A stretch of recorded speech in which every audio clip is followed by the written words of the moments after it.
கீழ்ப்படிதல். ஆண்டவருடைய வார்த்தை சொல்கிறாரு, அந்த வார்த்தை ரொம்பவும் சின்ன ஒரு விஷயத்தில் வச்சுருவார் கீழ்ப்படிதலில். அந்த கீழ்ப்படிதல் நம்ம கீழ்ப்படிந்தோம்னா ஆசீர்வாதமாக இருப்போம், அது கீழ்ப்படியாட்டி தான் பிரச்சனையாக இருப்போம். Praise the Lord. அதுதான் இங்கே. அப்போ அவங்க ஆண்டவர் சொன்ன வார்த்தையை நம்பாமல் சாத்தான் சொன்ன வார்த்தையை நம்பி ஏமாந்து போகிறாங்க. Praise the Lord. பாவத்தை கட்டிக்கொடுறாங்க, கண்கள் திறக்கப்படுது. அதுதான் இங்கே பிரச்சனை. அதனால் கண்கள் திறக்கப்படுறதுனால நன்மை தீமை அறிகிறார்கள். அது எது மாதிரி நன்மை தீமைனா, உலகத்துக்கு ஒத்து போகிற நன்மை தீமை, கடவுளுக்கு ஒத்து போகிற நன்மை தீமையில். கடவுளுக்கு அவர் படைத்த போது நிர்வாணமாக இருந்தாங்க, ஆனால் கடவுளுடைய மகிமை அவங்கள மூடி இருந்ததுனால, எது மூடி இருக்குது அவங்கள? கடவுளுடைய மகிமை, கடவுளுடைய மாட்சி அவர்களை மூடி இருந்ததுனால அவர்கள் ஒருவர் நிர்வாணமாக இருக்கிறதையோ அந்த இச்சை நிறைந்த கண்களோ அவங்கள்ட்ட இல்லை. அதுதான் விஷயம் அங்கே. அப்போ கடவுள் படைத்த போது அந்த இச்சை இல்லாத ஒரு உலகம், கடவுளுடைய அருள் நிறைந்த அவருடைய கிருபை நிறைந்த ஒரு உலகத்தை படைச்சிருக்கார். அப்போ அவங்க அதை இழந்து போகிறாங்க.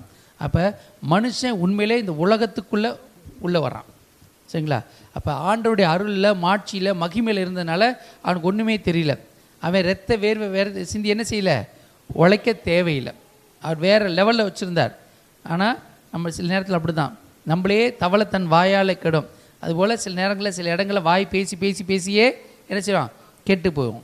ஆமாம், சரிங்களா? சில பேர் சில செய்கைகள் செய்யாதன செஞ்சே கெட்டு போவாங்க. அதுதான் பிரச்சனை. Praise the Lord. நம்ம கூட வீட்டில் சும்மா கொஞ்சம் வாலிபப்பில் ஜன்னல் பக்கத்தில் போகாதடி, வெளியே போகாதடி, வெளியே உட்காந்து பேசாத, சரிங்களா? அப்படிலாம் சிரிக்கக்கூடாது, அப்படிலாம் சொல்லி வளர்ப்பாங்க இல்லைங்களா? கொஞ்சம் பிள்ளைங்க பெருசாகிறப்போ சொல்லி வளர்ப்பாங்களா இல்லையா? சொல்லி வளர்ப்பாங்க. அது அப்போ புத்தி இருக்காது.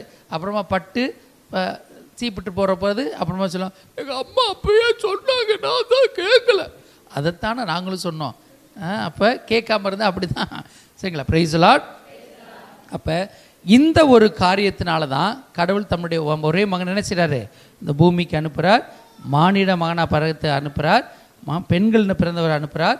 அவர் இந்த பாவத்துக்கு என்ன செய்கிறாரு, முடிவு கட்டுவதற்காக. Praise the Lord. அதனால தான் எப்படி ஒரு மரத்தின் வழியாக பாவம் உள்ளே வருதோ, மரத்தில் இருக்க கனி, மரத்தில் தொங்குன கனி வழியாக பாவம் இந்த பூமியில் என்ட்ராகுதோ, அதே போல தான் இயேசு கிறிஸ்துவும் அதே மரம் அதே கனி, மரத்தில் தொங்குற கனி. அதனால தான் கலாத்தியர் 3ஆம் அதிகாரம் 13ஆம் வசனத்தில் படிக்கிற போது, மரத்தில் தொங்க விடப்பட்டவர் சபிக்கப்பட்டவர் என்று எழுதியுள்ளவாறு நமக்காக கிறிஸ்து சாபத்துக்கு உள்ளாக்கி நம்மை சட்டத்தின் சாபத்தினின்று மீட்டு கொண்டார்.